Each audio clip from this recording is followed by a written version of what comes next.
On my birthday, my daughter-in-law threw wine on me and said, "Now you look as cheap as you are."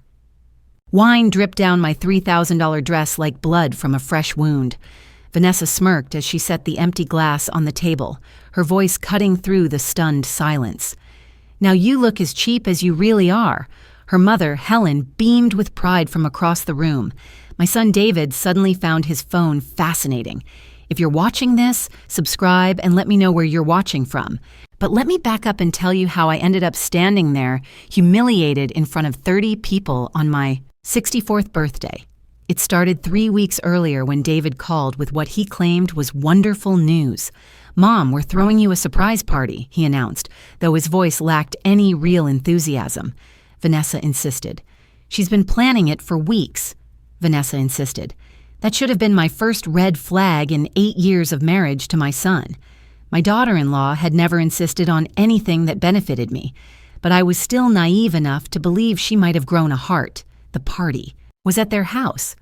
My house, actually, the one I'd signed over to them 3 years ago when Robert died to help with the mortgage, David had said. "Just temporarily until we get back on our feet." That temporary arrangement had become surprisingly permanent. I arrived fashionably late, wearing the navy silk dress I'd bought for the occasion. $3,000 seemed excessive, but Robert had left me comfortable, and I wanted to look elegant for what I thought would be a celebration of family. The first hour went smoothly enough. Neighbors, a few old friends, David's colleagues from the accounting firm where he worked as a junior partner. Everyone complimented my dress, the catering was decent, and I actually started to relax. That's when Vanessa made her move. She'd been watching me all evening with those calculating green eyes, waiting for the perfect moment. It came during David's toast when everyone's attention was focused on his rambling speech about family and gratitude. "Let me get you some more wine, Margaret," she said sweetly, approaching with a full glass of red wine, and that smile I'd learned to distrust. I should have seen it coming. The way she positioned herself, the angle of her approach, the theatrical stumble that sent the entire contents of the glass cascading down the front of my dress. "Oh my goodness, I'm so clumsy," she gasped loud enough for everyone to hear. "I'm so sorry, Margaret." But her eyes weren't sorry. They were triumphant. That's when she delivered the line that changed everything. "Now you look as cheap as you really are." She said it quietly, meant only for me. But in the sudden silence that followed the wine incident, her words carried further than she'd intended. A few people definitely heard it. I watched their faces change from sympathy to shock to uncomfortable embarrassment. Helen Roberts, Vanessa's mother, actually started clapping slowly, as if approving of a well-executed performance. David looked up from his phone just long enough to mumble, "These things happen, Mom. It's just a dress. Just a dress." Standing there with wine soaking through the silk, feeling the stares of 30 people, I realized something crucial. This wasn't an accident. This was a deliberate act of cruelty performed in front of witnesses to maximize my humiliation, and my son's only response was to minimize it. I excused myself to the bathroom, ostensibly to clean up, but really to process what had just happened. In the mirror, I looked like exactly what Vanessa wanted me to look like. A foolish old woman who didn't know her place. But something else stared back at me from that mirror. Something I hadn't seen in years. Anger. Pure, clean, crystalline anger. When I returned to the party, Vanessa was holding court near the dessert table, regaling a group with an animated story about her latest shopping trip. She glanced at me as I approached, expecting to see defeat. Instead, she saw something that made her step back. "Thank you for the party," I said clearly, my voice carrying across the room. It was very illuminating. I gathered my purse, kissed David on the cheek, and walked out without another word. Behind me, I heard whispered conversations starting up, voices asking what had really happened, whether anyone else had heard what Vanessa said. Good, let them talk. Because as I drove home that night, still wearing my wine-stained dress, I was already planning my next move. Vanessa thought she'd won tonight, thought she'd put me in my place once and for all. She had no idea what she'd actually done. She'd awakened something in me, that had been sleeping for far too long.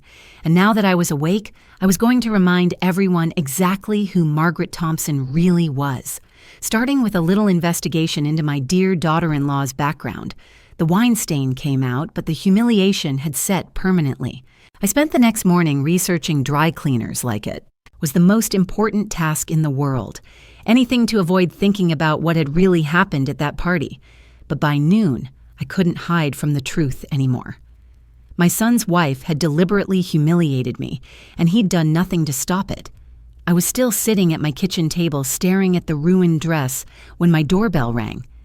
Through the peephole, I saw David shifting nervously from foot to foot, holding a bouquet of grocery store flowers. "Hi, Mom," he said when I opened the door. "I brought you these, to apologize for last night." "For what exactly?" I asked, not moving aside to let him in. He looked confused. "The wine thing. Vanessa feels terrible about it." "Does she?" I kept my voice neutral. "That's interesting, considering what she said afterward." David's face went blank. What did she say afterward? So he really hadn't heard it, or he was pretending he hadn't. With David, it was sometimes hard to tell the difference. "Come in," I said finally. "We need to talk." I made coffee while he sat at my kitchen table, the same table where I'd helped him with homework for 12 years, where we'd discussed his college plans, his career goals, his wedding plans, back when he still valued my opinion.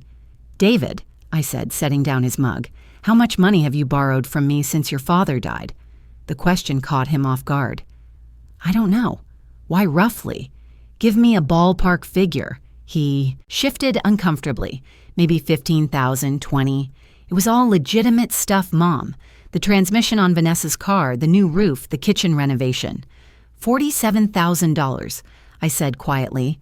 The number hung in the air between us. "That can't be right," he said, but his voice lacked conviction. I pulled out the folder I'd prepared that morning. Bank statements, copies of checks, wire transfer receipts, all laid out in chronological order with running totals. 47,326, I repeated. In 22 months, David stared. At the papers, his face growing pale. "Some of that was gifts," he said weakly. "Christmas, birthdays. I've separated gifts from loans. This is just loans. Money you promised to pay back." I flipped to another section. "Care to guess how much you've actually repaid?" He didn't answer. Nothing. $0 and zero. The silence stretched between us. Finally, David looked up from the papers. "Are you asking for it back?" Such a simple question. Such a loaded answer. "I'm asking why your wife thought it was appropriate to humiliate me in front of 30 people when I've been subsidizing your lifestyle for almost 2 years. She was embarrassed about the accident. Sometimes she says things she doesn't mean when she's flustered." I almost laughed. "David, she told me I looked as cheap as I really am. That wasn't an accident or embarrassment. That was malice." Vanessa wouldn't say something like that. There it was, the automatic defense, the refusal to see what was right in front of him. I'd raised him to respect women, to be a good husband. I just hadn't realized he'd extend that respect to everyone except his mother. "She did say it," I said calmly, and Helen applauded her for it. "Helen wasn't even near you when the wine spilled." "No, but she was close enough to hear what Vanessa said, and instead of being horrified, she looked proud." David stood up, abandoning his coffee. "I think you misunderstood what happened. Vanessa is upset about the whole thing. She sent me here to apologize and to see if you wanted her to pay for dry cleaning. How generous of her. Mom, don't be like this." "Like what? Like someone who expects basic respect from her family?" He had no answer for that. After he left, I sat alone with my financial records spread across the table. $47,000, nearly a quarter of Robert's life insurance payout. Money I'd given freely because I thought it was helping my son build a stable life with the woman he loved. But looking at it now, I saw a different pattern. The requests had escalated over time. Small emergencies at first, then larger renovations, then luxury purchases disguised as necessities. The kitchen renovation alone had cost $18,000, featuring granite countertops and professional-grade appliances that Vanessa had picked out personally. My kitchen still had the original laminate counters from 1987. I pulled out my laptop and began typing. If Vanessa thought $47,000 bought her the right to humiliate me, she was about to learn how expensive that privilege really was. But first, I needed to know exactly who I was dealing with. Time to do some digging into the background of my darling daughter-in-law. What I found in that first hour of searching made me pour myself a very large glass of wine. Vanessa Bradley Thompson had quite the interesting past. Amazing what you could find online when you knew where to look and had a whole afternoon to kill. I started with the basics: social media profiles, old newspaper articles, public records. By dinner time, I had a clearer picture of the woman who'd married my son, and it wasn't the sweet, struggling young professional she'd pretended to be. First discovery. Vanessa had been married before. Twice, actually. Her first marriage lasted 18 months, ending when husband number one filed for divorce, citing financial impropriety. The court documents were sealed, but the local newspaper had covered the story because the husband was a minor public figure, a city council member in their small Tennessee town.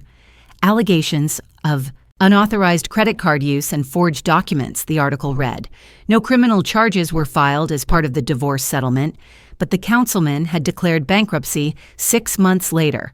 Husband number two fared slightly better, lasting 2 years before Vanessa decided she needed space to grow as a person. That quote came from her own Facebook post, complete with inspirational sunset photos and hashtags about new beginnings. What she didn't post about was the restraining order he'd filed 3 months after their separation, or the fact that she'd maxed out 4 credit cards in his name during their marriage. By the time she met David, she'd perfected her act. Single, professional woman, marketing coordinator for a small firm, just looking for someone stable and kind. She'd targeted him beautifully, I had to admit. A recent widower hour, financially comfortable, emotionally vulnerable, with a mother who would welcome any woman who made her son happy. I'd been so grateful when David started dating, again after losing his first wife, Sarah, to cancer. So relieved when he seemed genuinely happy with Vanessa. So thrilled when he announced their engagement after just 6 months. Looking back, I should have wondered why someone as charming and attractive as Vanessa was still single at 32. Why she had so few close friends. Why her family rarely visited. Why she seemed so eager to become part of our tight little unit. Now I knew she wasn't joining our family. She was replacing it with herself. The doorbell interrupted my research. Through the window, I saw a silver Honda in my driveway, Vanessa's car. I considered not answering, but curiosity won. What could she possibly want? She stood on my porch wearing a perfectly contrite expression and carrying a pink bakery box. Her blonde hair was pulled back in a neat ponytail, and she dressed down in jeans and a simple sweater, the picture of casual sincerity. "Margaret, I'm so glad you're home," she said, offering the box. "I brought your favorite cookies from that bakery downtown, the chocolate chip ones. They weren't my favorites. I'd mentioned once that I liked them, probably 2 years ago, but she'd remembered, which was more attention than David usually paid to my preferences. "Thank you," I said, accepting the box but not inviting her in. "I wanted to apologize properly for last night," she continued. "I was mortified by the accident, and I'm afraid I said some thoughtless things in my embarrassment. David told me you were upset, and I just felt terrible about it. Thoughtless things, not malicious things. Thoughtless. What exactly do you remember saying?" I asked. Her eyes flickered slightly. Honestly, I was so flustered. I can barely remember. Something about the dress, maybe. I know. I felt awful seeing you all stained like that. Interesting. She was going to pretend she didn't remember the exact words, which meant she knew exactly how bad they'd sounded. "I remember quite clearly," I said mildly. "You said I looked as cheap as I really am." Her face crumpled with what looked like genuine distress. "Oh, Margaret, no. I would never say something so cruel. You must have misheard me in all the confusion. Did I misheard your mother clapping?" That stopped her cold. For just a moment, the mask slipped, and I saw calculation in her green eyes. "Mom gets excited at parties," she said finally. "She probably didn't even realize what was happening." I shifted the bakery box to my other hand. "Well, thank you for the cookies and the apology. Actually," she said quickly, "I was hoping we could chat for a few minutes, clear the air properly. I'd hate for one awkward moment to damage our relationship. Our relationship as if we'd ever had one that wasn't built on my usefulness to her marriage. I'm pretty tired today, I said. Maybe another time. Of course. She stepped back, still smiling. I just want you to know how much David and I appreciate everything you do for us. You're such a generous mother-in-law. Not everyone is so blessed. There it was. The reminder of my financial contributions dressed up as gratitude, the subtle message that my place in their lives depended on my continued generosity. After she left, I opened the bakery box. Inside were a dozen expensive-looking cookies and a handwritten note for the sweetest mother-in-law in the world. Thank you for everything. Love, Vanessa. I had to give her credit for thoroughness, but as I threw the note away, I was already planning my next move. If Vanessa wanted to play games about memory and misunderstandings, I was happy to oblige. Tomorrow, I was going to have a conversation with Helen Roberts. Time to find out exactly what kind of apple had produced this particular tree. Helen Roberts lived in a pristine subdivision where every lawn was edged to perfection and every mailbox matched the house trim, the kind of neighborhood that screamed upper-middle-class respectability while hiding all sorts of interesting secrets behind closed doors. Her house was a colonial revival with white columns and black shutters. Exactly the sort of place you'd expect to find the mother of someone like Vanessa. Everything about it whispered good family values and proper upbringing. I'd called ahead, claiming I wanted to discuss plans for David and Vanessa's upcoming anniversary. Helen had been delighted to invite me over for afternoon tea. How lovely that you're taking such an interest in celebrating their marriage, she'd gushed. If only she knew what kind of celebration I had in mind. Helen met me at the door wearing a floral dress and pearls, looking like she'd stepped out of a 1950s magazine. Her silver hair was perfectly styled, her makeup expertly applied. She had the same bone structure as Vanessa, the same calculating intelligence behind the warm smile. "Margaret, how wonderful to see you," she said, air kissing my cheeks. Come in. I've made cucumber sandwiches and scones." The living room was decorated in shades of cream and gold with oil paintings of flowers and landscapes covering the walls. Everything was expensive but tasteful. The home of someone who understood. Quality, but not necessarily authenticity.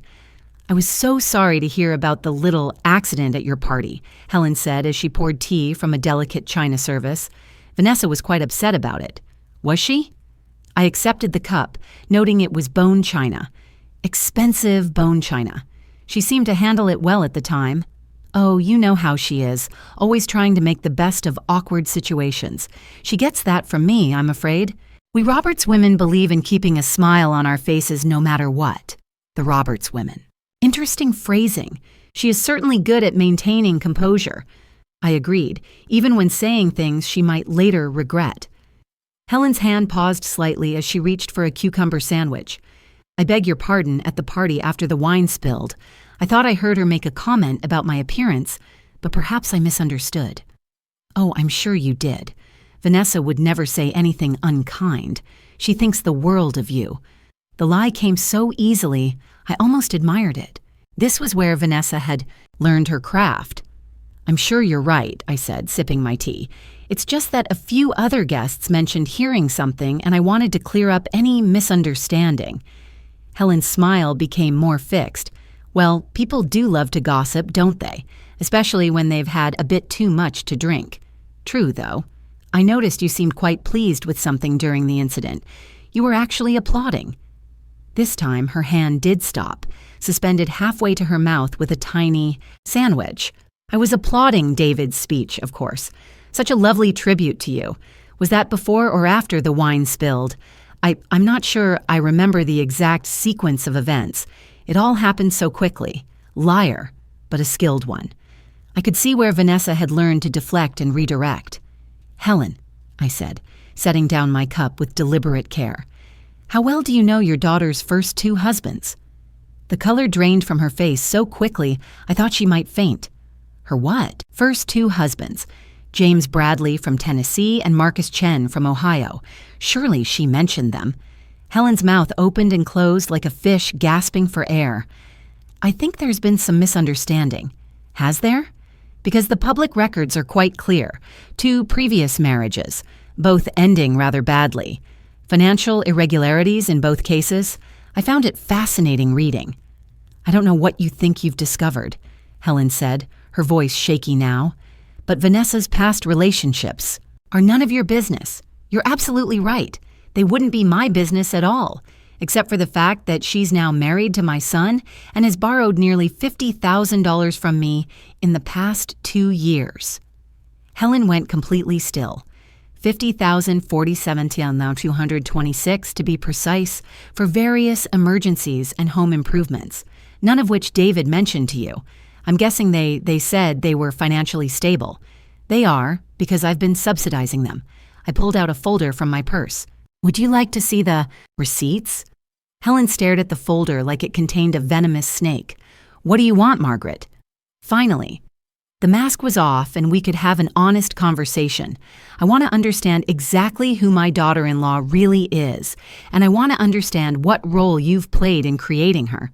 Vanessa is a loving wife who's made some mistakes in her past. She's learned from them. Has she? Because from where I'm sitting, it looks like she's simply gotten better at choosing her targets. Helen stood up abruptly, her composure finally cracking completely. I think you should leave. Of course. I gathered my purse and folded her. Thank you for the tea. It was very enlightening. As I reached the door, Helen called after me. Margaret, whatever you think you know about Vanessa, she makes David happy. Isn't that what matters? I turned back to look at her. She was standing in her perfect living room, surrounded by her perfect things, looking suddenly old and fragile. Helen, I said gently, I raised David to be happy, but I also raised him to be honest, decent, and respectful. Your daughter is systematically destroying all 3 of those qualities. So, no, his happiness isn't all that matters anymore. I left her standing there, probably already reaching for her phone to call Vanessa. Good. Let them scramble to figure out their next move, because I was just getting started. The call came at 6 a.m. sharp. David's voice was tight with anger, which meant Vanessa had gotten to him first with whatever story she and Helen had cooked up after my visit yesterday. Mom, we need to talk right now. I was already awake, sitting on my back porch with coffee and my laptop, doing more research into the fascinating Bradley family history. Amazing what you could find in old newspaper archives when you had time and motivation. Good morning to you too, sweetheart. Don't you dare act innocent. What the hell did you say to Helen yesterday? Such language from my well-raised boy. Vanessa was really bringing out the best in him. I had tea with your mother-in-law and we discussed family. Why? You know exactly why. She called Vanessa crying, saying you'd ambushed her with lies about Vanessa's past relationships, made her feel attacked in her own home. Did I lie about anything? David. Silence on his end. Long enough that I knew Helen had confirmed at least some of what I'd said. You had no right to dig into Vanessa's private life. I had every right to understand who I've been. Financially supporting for 2 years. That money was given freely. It was loaned freely with the understanding that it would be repaid. But that's not really the issue anymore, is it? I heard him take a shaky breath. What's the issue then, Mom? The issue is that your wife deliberately humiliated me at my own birthday party, then lied about it, then sent you to gaslight me about what happened. And when that didn't work, she baked me cookies and pretended to apologize while continuing to lie about what she said. She didn't lie. She was embarrassed and said something stupid in the heat of the moment. David, she told me I looked as cheap as I really am. Those were her exact words, spoken deliberately and with malice. Her mother heard it and applauded. There was nothing accidental or heat of the moment about it. Another silence. Longer this time. Even if that's true, he said finally. Going after her family was over the line. I didn't go after anyone. I had a polite conversation with Helen about her daughter's history of marrying men and then bankrupting them. Would you like to hear about James Bradley's experience? Mom, stop. He was a city council member in Chattanooga, married Vanessa in 2018 after a whirlwind 6-month courtship. Sound familiar? By the time she left him 18 months later, he'd lost his house, his car, and his position on the council. She'd run up $60,000 in debt in his name. You're lying.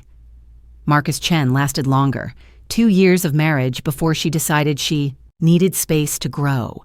He declared bankruptcy 6 months after their divorce. She'd somehow gotten access to his business accounts and nearly destroyed his restaurant. Stop it. Both men filed restraining orders. David. Both men tried to press charges for fraud but couldn't make them stick because she was technically their legal wife when she spent their money. I heard something crash on his end. He'd thrown something, probably his coffee mug against the wall. My calm, controlled son was having a tantrum. Why are you doing this to us? I'm not doing anything to you. I'm trying to save you from making the same mistakes as husbands 1 and 2. Vanessa loves me. Vanessa loves your bank account, and mine just like she loved James' political connections and Marcus's restaurant income. You're useful to her right now, but usefulness has an expiration date. You're wrong. You're bitter and jealous and wrong. That stung, but I'd expected it. David, has Vanessa ever contributed to your joint finances? Real contribution, not just token amounts. She works part-time. Her marketing consulting brings in decent money. How much? I don't know the exact amount. Ballpark. Maybe $20,000 a year. I'd found her tax returns online. Last year, she'd reported $11,000 in consulting income. This year so far, it was less than $4,000. And how much of that has gone into your joint savings versus her personal spending? No answer. David, I'm going to ask you a direct question, and I want an honest answer. If I stopped giving you money tomorrow, could you and Vanessa maintain your current lifestyle? The silence stretched so long I thought he'd hung up. We'd manage, he said finally. Would you? Or would you lose the house I gave you? The cars I helped you buy, the credit rating I helped you maintain. That house is ours now. You signed it over. Yes, I did, because you told me it was temporary help while you got back on your feet after Sarah's death. That was 3 years ago. David, when exactly were you planning to get back on your feet? We've been dealing with a lot of expenses, such as the kitchen renovation was necessary. The old cabinets were falling apart. Those cabinets were 10 years old and in perfect condition. Vanessa wanted granite countertops and stainless steel appliances to match the photos in her design magazines. You don't understand what it's like to be married to someone with standards. Standards? As if wanting nice things was the same as having principles.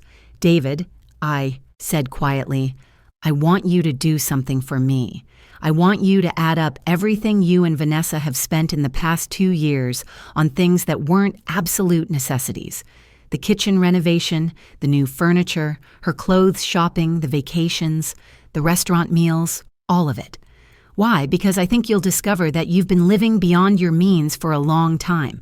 And the only reason you haven't noticed is because I've been covering the difference. And what if that's true? If that's true, then you need to decide whether you want to be a man who builds his own life or a man who lets his wife spend his mother's money. I hung up before he could respond. Within an hour, my phone was buzzing with text messages from both David and Vanessa. Angry messages, pleading messages, accusatory messages. I deleted them all without reading past the first few words. If they wanted to have a conversation about the future, they could start by acknowledging the truth about the past. But something told me they weren't ready for that kind of honesty yet. 3 days of silence from David and Vanessa. 3 days of me going about my normal routine while knowing they were probably plotting their next move. I used the quiet time productively, meeting with my financial advisor to restructure my accounts and consulting with a lawyer about protective measures. Amazing how much clearer your thinking became when you stopped pretending everything was fine. On Thursday afternoon, my doorbell rang. Through the window, I saw both David and Vanessa standing on my porch, their faces wearing matching expressions of determined reasonness. They'd come together this time, presenting a united front. I almost smiled. They really thought they could outmaneuver me. "Hi, Mom," David said when I opened the door. "We were hoping we could talk."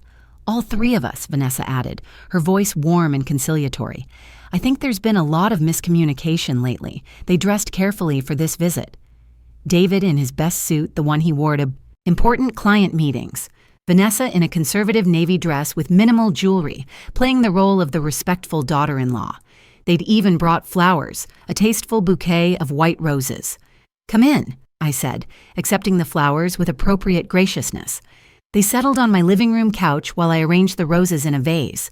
I could feel them watching me, probably rehearsing their carefully planned arguments. "Mom," David began, I want to apologize for losing my temper on the phone the other day. That wasn't fair to you. And I want to apologize for any hurt feelings from the party incident, Vanessa added. I've been thinking about what you said you heard, and I realized my words must have sounded different than I intended. What I said, I heard, not what I actually heard, still maintaining plausible deniability. I appreciate that, I said, settling into my armchair across from them.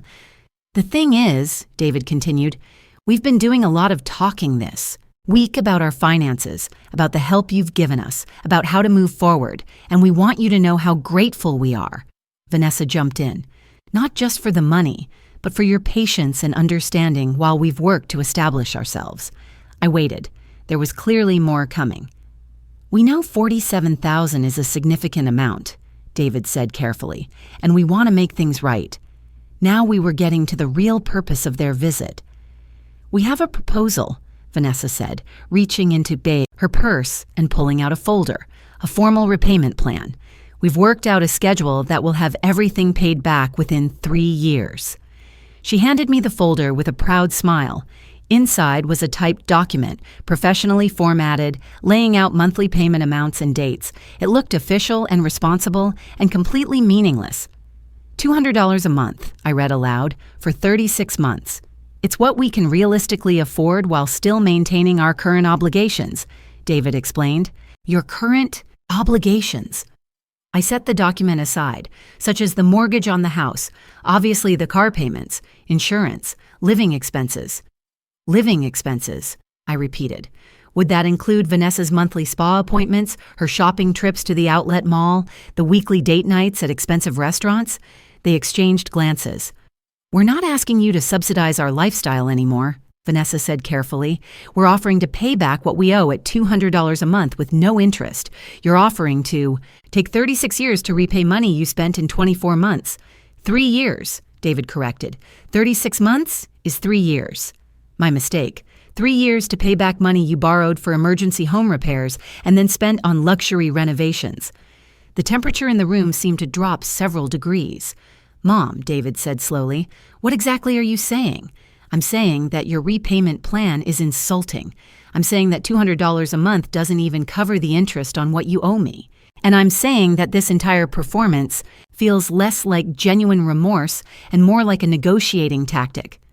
Vanessa leaned forward, her mask of reasonableness starting to slip. Margaret, we're trying to do the right thing here. We could have just ignored the debt entirely, claimed it was all gifts, but we didn't. How generous of you. What do you want from us? David asked, frustration creeping into his voice. What did I want? I'd been asking myself that question for days, and I finally had an answer. I want honesty, I said simply. Real honesty, not carefully crafted apologies and payment plans designed to make you look reasonable while changing nothing. We're being honest, Vanessa protested. Are you, David? Did you tell Vanessa about my conversation with her mother? His face went pale. Clearly, he hadn't. What conversation? Vanessa asked, but her voice had gone sharp. The one where Helen confirmed your previous marriages, the ones you never mentioned to any of us. Vanessa went completely still. That's ancient history, is it? Because the pattern seems remarkably consistent. Find a man with resources, marry him quickly, drain his accounts, then move on when the money runs out. That's not what happened with us, David said, but he sounded less certain than before. Isn't it? You've been married 3 years, and in that time, Vanessa has contributed virtually nothing to your household income while spending nearly $50,000 of my money on non-essential purchases. She works, David protested, part-time consulting that brings in maybe $4,000 a year, according to her tax returns. You looked at her tax returns. David's voice was outraged. They're public record if you know where to look. Amazing what becomes available when someone claims business income. Vanessa stood up abruptly. I don't have to listen to this. No, you don't, I agreed. But you might want to because I haven't finished sharing what I learned about your employment history. She froze halfway to the door. Sit down, Vanessa, both of you, because we're going to have that honest conversation now, whether you want to or not. They sat. And for the first time in 3 years, I felt like I had their complete, undivided attention. Vanessa has never held a steady job for more than 18 months, I said, pulling out another folder from my carefully organized research. In the past decade, she's worked for 7 different companies in 4 different states. David's face was growing paler by the minute.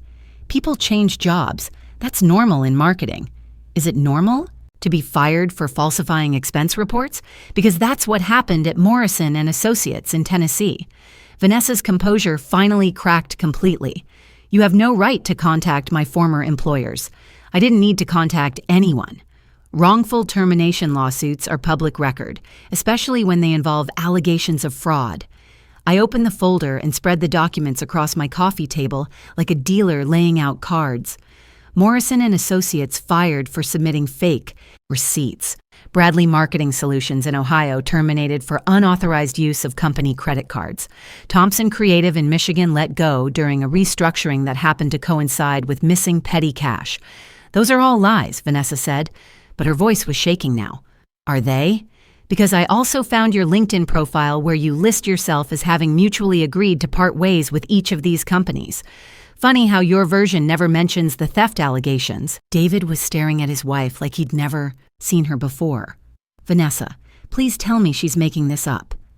Vanessa turned to him with tears in her eyes, playing her final card. David, you know who I am. You know I would never do anything dishonest. Your mother is trying to destroy our marriage because she can't stand that you chose me over her. It was a masterful deflection. I had to admit. Turn the focus away from her crimes and onto my supposed jealousy. I chose you over her, David repeated slowly. Vanessa, my mother has given us almost $50,000. How exactly did I choose you over her? She's controlling David. Can't you see that? She uses money to manipulate us, to keep us dependent on her so she can feel important. If I wanted to control you, I said calmly, I would have made the loans contingent on conditions. I would have demanded monthly financial reports or veto power over your purchases or regular family dinners. Instead, I wrote checks whenever you asked and never questioned what the money was for. Because you wanted us to owe you, Vanessa shot back. You wanted us to feel guilty and grateful so we'd never be able to cut you out of our lives. David stood up abruptly, running his hands through his hair. Stop, both of you. Just stop. He walked to the window, staring out at my garden, while Vanessa and I watched him in silence. When he finally turned back, his face looked older somehow, etched with a weariness I'd never seen before. Mom, he said quietly, is everything in these folders true? Yes, all of it. The previous marriages, the job terminations, the fraud allegations. Yes, he turned to his wife. Vanessa, I need you to look me in the eye and tell me the truth. Did you steal from your previous employers? David, please don't do this. Did you steal from them? She started crying in earnest now, the kind of desperate tears that come when all other options are exhausted. It wasn't stealing. They were expense reimbursements I was entitled to. The companies were just being petty about. Documentation. Falsified receipts aren't documentation problems, I said gently. They're fraud. And your previous husbands, David continued, his voice getting steadier. Did you max out credit cards in their names? We were married. Their money was my money. That's not how marriage works. Vanessa. She looked back and forth between us, finally realizing that her charm and manipulation weren't going to save her this time. The mask came off completely, revealing the calculating predator. Underneath. Fine, she snapped. Yes, I took money from men who could afford it. Yes, I've made some questionable financial decisions. But so what? You benefited too, David. You enjoyed the nice house, the expensive dinners, the luxury lifestyle. You never asked where the money came from because you didn't want to know. The honesty was brutal and absolutely devastating. I thought it came from my mother, David said quietly. It did come from your mother.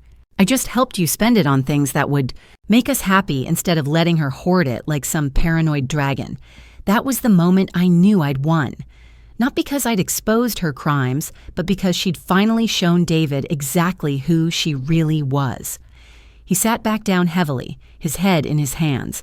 Jesus, Vanessa, what have you done to us? I've given you the best 3 years of your life. You've spent $50,000 of my mother's money and made me complicit in stealing from her. It wasn't stealing. She gave it willingly because you lied. About what it was for.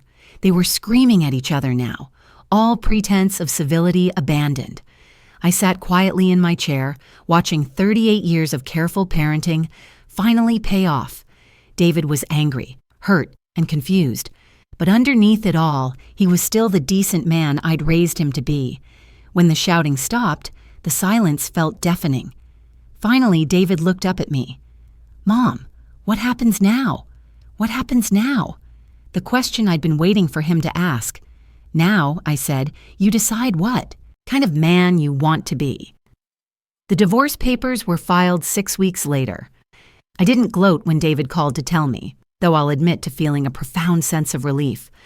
My son was finally free, though it would take months for him to fully understand the extent of the damage Vanessa had done to his life. She didn't go quietly, of course. The week after David asked her to leave, I found my tires slashed and my garden trampled. No proof it was her, but the timing was suspicious. Then came the threatening phone calls from blocked numbers, always at 3 in the morning, always hanging up when I answered. I installed security cameras and changed my locks. At my age, I shouldn't have needed to worry about an angry ex-daughter-in-law seeking revenge. But Vanessa had always been unpredictable when cornered. The real surprise came when David moved back in with me temporarily. "Just until I figure out what I want to do with the house," he said. But I could see he needed more than just a place to stay.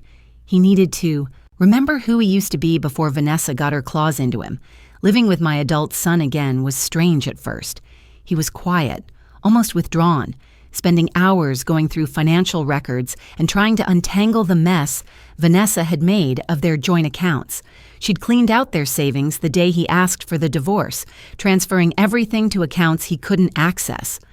"I feel like such an idiot," he said one evening over dinner. "How did I not see what she was doing? Because you're a decent person who trusted the woman you married," I replied. "Decent people have trouble recognizing predators because we don't think like they do." But the signs were all there. The spending, the lies about her work history, the way she treated you. He pushed food around his plate without eating. "God, Mom, the way she treated you. I let her humiliate you at your own birthday party." "Yes, you did." He looked up, startled by my bluntness. "You let her treat me badly for 3 years," I continued. "You prioritized her feelings over mine, her wants over my needs, her version of events over my actual experiences. And when I finally fought back, your first instinct was to defend her. I know. I'm sorry. Sorry isn't enough, David. Sorry is what you say when you accidentally hurt someone. What you did was systematic. You systematically chose your wife over your mother for 3 years, even when she was obviously in the wrong." He set down his fork, tears in his eyes. "How do I fix that?" "You can't. Fix it. You can only learn from it and do better going forward." We sat in silence for several minutes. Outside, I could hear Mrs. Patterson next door calling her cat in for the night, the same routine she'd followed for 20 years. Some things never changed, but others changed whether you wanted them to or not. "Mom," David said finally, about the money, the $47,000. "I want to pay it back, all of it with interest." "With what?" "Vanessa cleaned out your accounts, remember? I'll get a second job, sell, the house, whatever it takes." I studied my son's face, seeing determination there for the first time in years. "David, I don't need the money back. Your father left me very comfortable, but I need to pay it back for my own self-respect. That I understood." "All right, but we'll work out reasonable terms. I won't have you destroying your financial future to fix your past mistakes."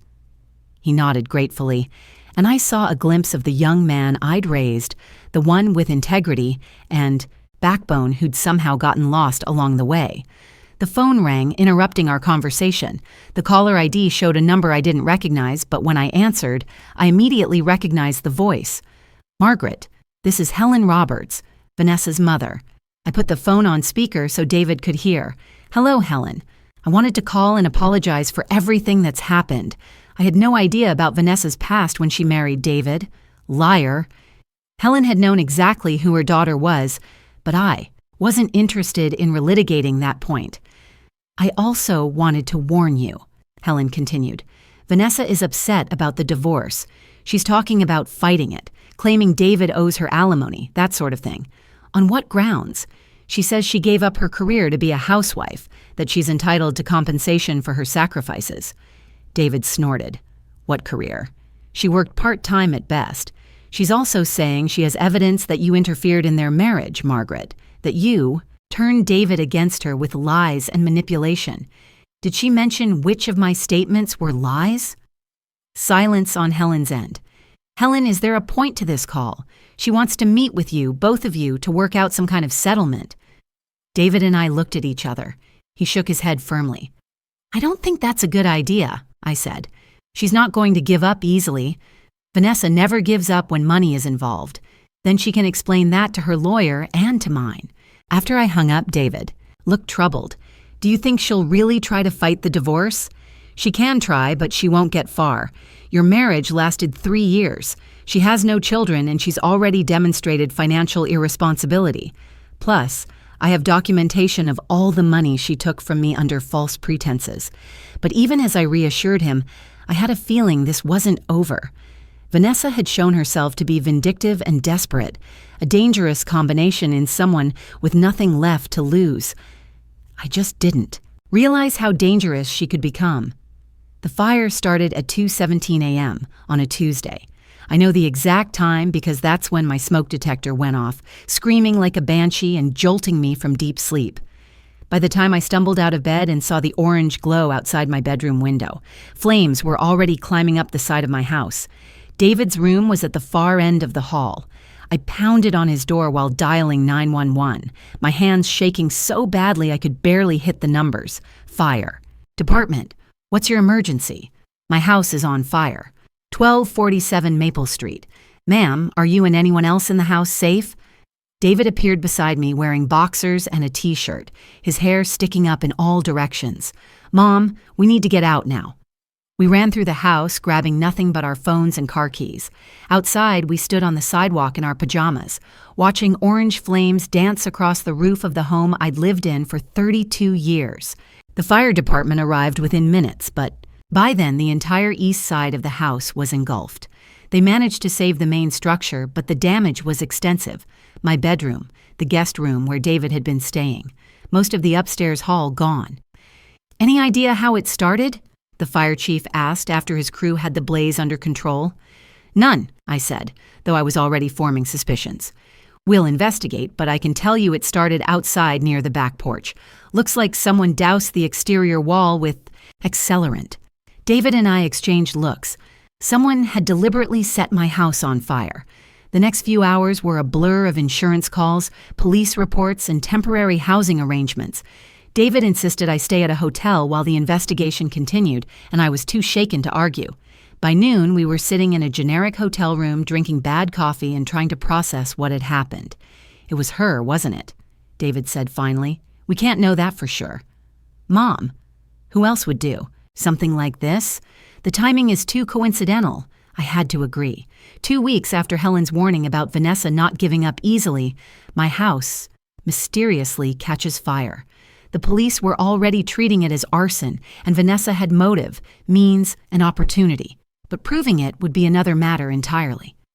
My phone rang. The caller ID showed Detective Williams, the officer who'd taken our statement at the scene. Mrs. Thompson, we've made an arrest in connection with your house fire. My heart stopped. Vanessa? No, ma'am. A man named Tony Martinez. He's a small-time criminal with a record for arson for hire. We caught him on a traffic camera near your neighborhood around midnight. Did he say who hired him? He's not talking yet, but we're working on it. In the meantime, I'd recommend staying somewhere safe. If someone hired him to burn down your house, they might try again. After the detective hung up, David and I sat in stunned silence. Tony Martinez, I said finally. I've never heard that name before, but Vanessa might have. She knows all kinds of unsavory people from her various jobs and relationships. I thought about the woman who'd married my son, who'd smiled at family dinners while planning to steal our money, who deliberately humiliated me at my own birthday party. Was she really capable of hiring someone to burn down my house? Looking back, I should have realized the answer was obviously yes. The hotel phone rang, startling us both. David answered it, wearily. Thompson Hotel Room. His face went white as he listened to whoever was on the other end. "No, absolutely not. Don't call here again." He hung up and looked at me with something approaching panic in his eyes. That was Vanessa. She knows we're staying here. How could she possibly know that? I don't know, but she does. She said she wanted to meet to talk about our mutual problem. What mutual problem? I think she's claiming we framed her for the arson. The audacity of it took my breath away. She burns down my house, then calls to suggest we're framing her for a crime she actually committed. David, we're leaving now. Where are we going? Somewhere she can't find us. Pack your things. As we threw our belongings into suitcases, my phone started ringing.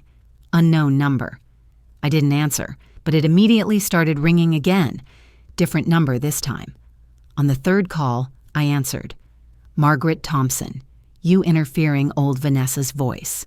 Was slurred like she'd been drinking, or maybe she was just letting her mask slip completely now that she had nothing left to lose.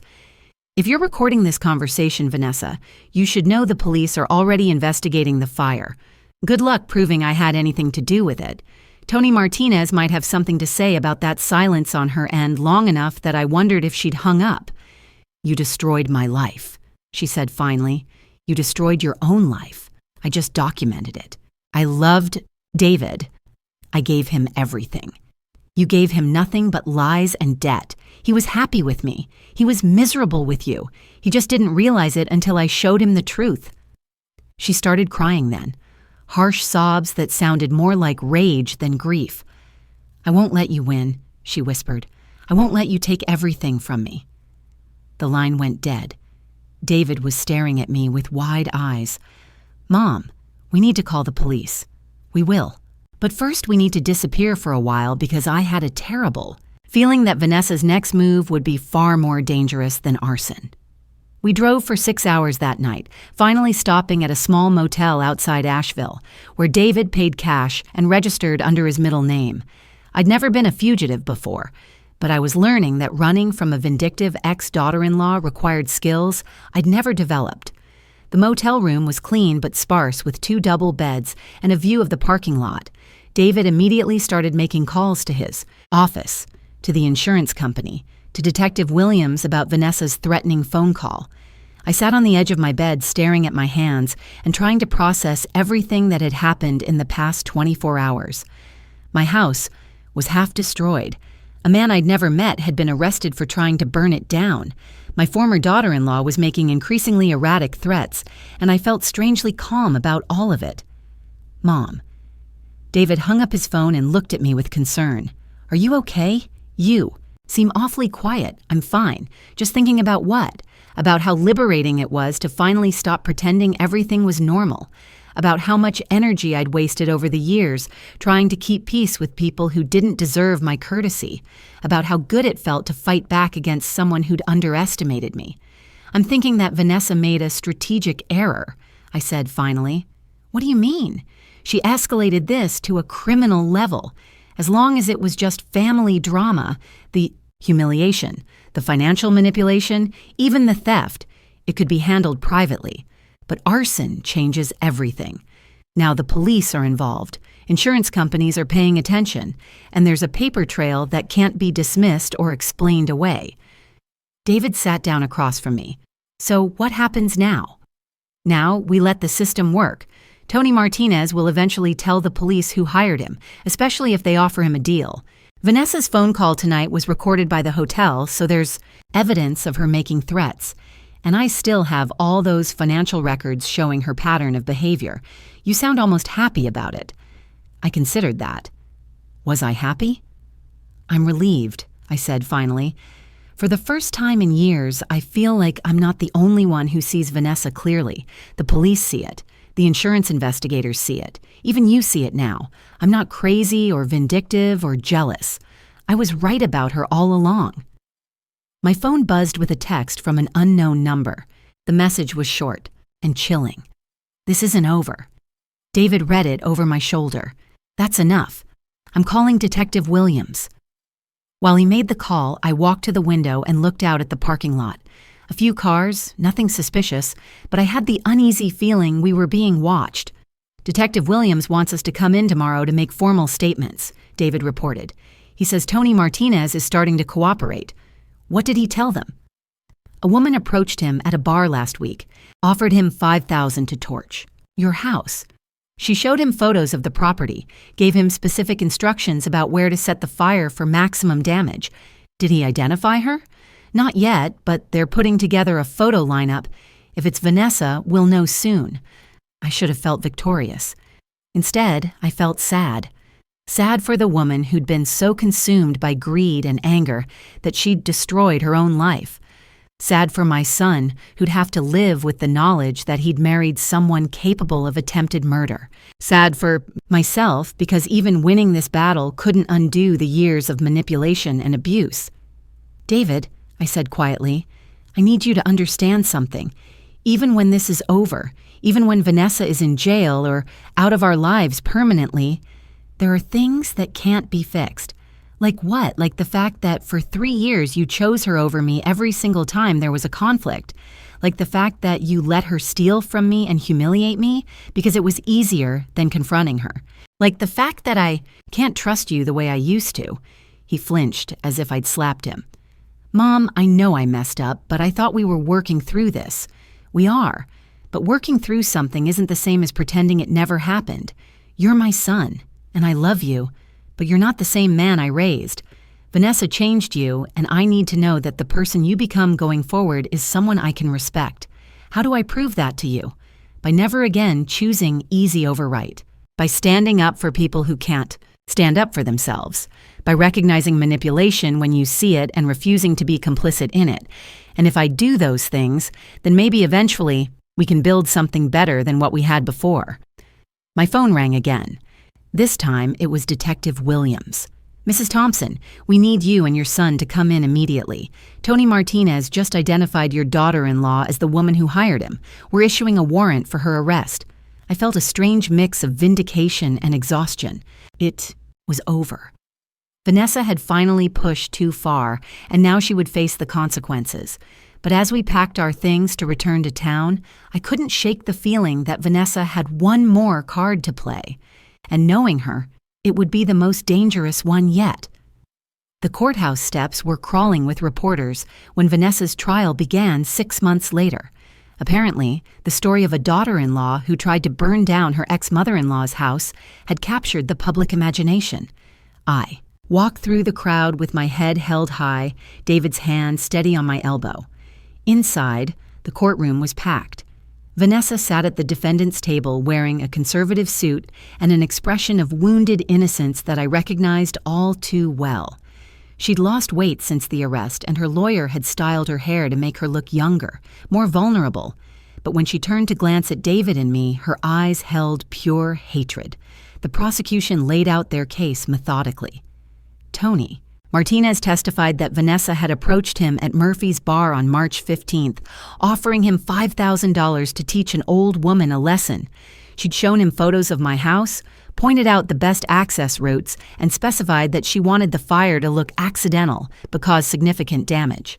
She was real specific about not wanting anyone to get hurt. Martinez said she just wanted to scare them, make them understand they couldn't mess with her family. Vanessa's lawyer tried to paint Martinez as an unreliable witness, a career criminal who'd say anything to reduce his own sentence. But the prosecution had other evidence.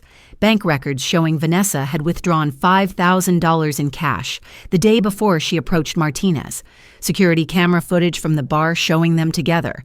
Cell phone records proving she'd been in my neighborhood the night of the fire. The most damning evidence came from Vanessa herself. They played the recording of her threatening phone call to the hotel, her voice thick with rage as she promised that she wouldn't let me win. When Vanessa took the stand in her own defense, she was masterful, tears flowing freely, voice breaking with emotion.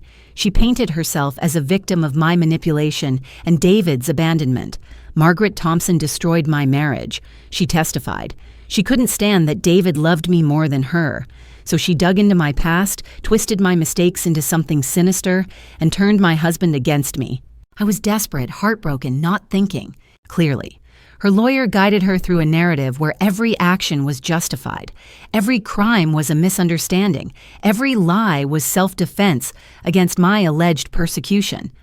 "I never told Mr. Martinez to burn down anyone's house," she insisted. I may have vented my frustrations to a stranger in a bar, talked about wishing Margaret would understand how much she'd hurt me, but I never asked anyone to commit arson. It was a compelling performance. If I hadn't lived through her manipulation, personally, I might have believed it myself. But the jury had heard all the evidence, seen all the documentation of her pattern of behavior. When they returned after 2 days of deliberation, their verdict was swift and unanimous: guilty on all counts. Arson in the first degree, conspiracy to commit arson, making terroristic threats, and criminal harassment. The judge sentenced her to 12 years in prison with possibility of parole in 8. As the bailiff led Vanessa away in handcuffs, she turned back to, "Look at David and me one final time." The mask was completely gone now, replaced by raw fury and something that might have been genuine surprise. She'd really believed she could manipulate her way out of this, could charm the jury into seeing her as the victim. She'd finally met a situation where her looks and lies couldn't save her. Outside the courthouse, reporters thrust microphones in my face, shouting questions about how it felt to see my daughter-in-law convicted, whether I felt safe now, what message this sent to other families dealing with financial abuse. "I feel relieved," I said simply. Justice was served. But that wasn't the whole truth. Justice had been served. But the real victory wasn't Vanessa's conviction. It was the fact that my son was standing beside me, finally understanding what I'd been trying to protect him from all along. 6 months later, David and I stood in the rebuilt section of my house, admiring the new bedroom and updated electrical work that insurance had paid for. The space was brighter than before, more modern, though it would take time before it felt truly like home again. "I never thanked you properly," David said as we surveyed the work. "For what? For saving me from her? For refusing to give up even when I fought you every step of the way?"